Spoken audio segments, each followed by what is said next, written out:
एक बहुत ही घना जंगल था। उस जंगल में एक से बढ़कर एक बड़े बड़े विभिन्न प्रकार के पेड़ थे, जिन पर अनेक पक्षियों के घोंसले थे। वहीं एक आम और एक नीम का पेड़ भी साथ साथ खड़े थे। नीम का पेड़ बहुत ही घमंडी था।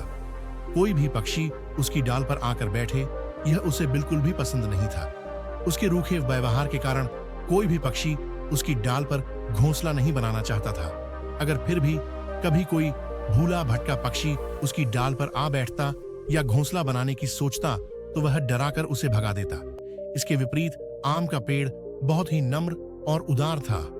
उसकी डाल पर अनेक पक्षी आकर बैठते, खुदकते और खेलते थे। उसके मीठे मीठे आमों को खाते। वह उन सब से बहुत स्नेहवत व्यवहार करता था। एक बार एक मधुमक्खी का झुंड उस जंगल में रहने आया, लेकिन उन मधुमक्खी के झुंड को रहने के लिए एक घना पेड़ चाहिए था। रानी मधुमक्खी की नजर उसी घमंडी नीम के पेड़ पर पड़ी, तो रानी मधुमक्खी ने नीम के पेड़ से कहा, हे नीम भाई, क्या मैं आपके इस घने पेड़ की एक शाखा पर अपने परिवार का छत्ता बना लूं? अब जैसा कि नीम को कोई परेशान करे, यह तो उसको बिल्कुल भी पसंद नहीं था। तो अहंकार के कारण नीम ने रानी मधुमक्खी से गुस्से में कहा, हटो, यहां से जाकर कहीं और अपना छत्ता बना लो, मुझे परेशान मत करो। नीम के पेड़ की बात सुनकर पास ही खड़े आम के पेड़ ने कहा, नीम भाई, बना लेने दो छत्ता, ये तुम्हारी शाखाओं में सुरक्षित रहेंगी। नीम ने आम से कहा, तुम अपना काम करो, इतनी ही चिंता है तो तुम ही अपनी शाखा पर छत्ता बनाने के लिए क्यों नहीं कह देते? इस बात से आम के पेड़ ने मधुमक्खी रानी से कहा, हे रानी मक्खी, अगर तुम चाहो तो तुम मेरी शाखा पर अपना छत्ता बना लो। इस पर रानी मधुमक्खी ने आम के पेड़ का आभार व्यक्त किया और अपना छत्ता आम के पेड़ पर बना लिया। आ गई मुसीबत। समय बीतता गया और कुछ दिनों बाद जंगल में कुछ लकड़हारे आए। उन लोग को आम का पेड़ दिखाई दिया। उन्होंने उस आम के पेड़ को काटकर लकड़ियां ले जाने का निश्चय किया। अब वे लोग अपने औजार लेकर आम के पेड़ को काटने चले।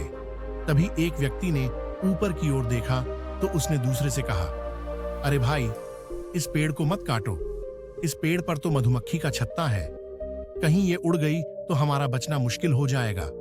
अब लकड़ियों के लिए कोई तो पेड़ काटना ही था।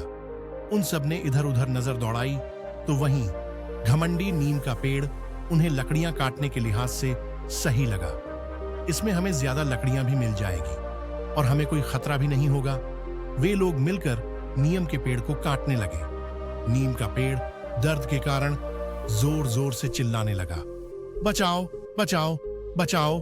आम को नीम की चिल्लाने की आवाज आई तो उसने देखा कि कुछ लोग मिलकर उसे काट रहे हैं। आम के पेड़ ने रानी मधुमक्खी से कहा, हमें नीम के प्राण बचाने चाहिए।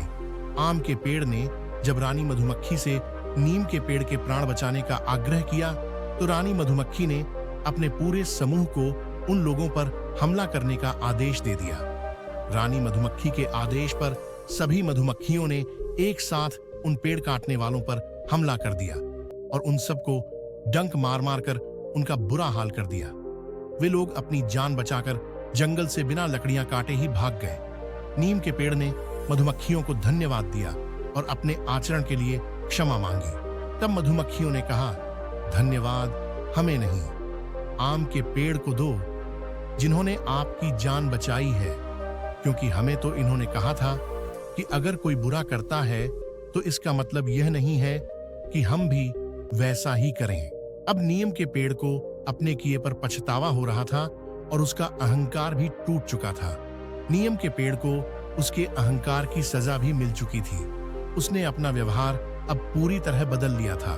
उसकी शाखाएं भी अब सभी पक्षियों के कोलाहल से भरी रहती थीं और कुछ पक्षियों ने तो उन पर अपने घोंसले भी बना लिए थे।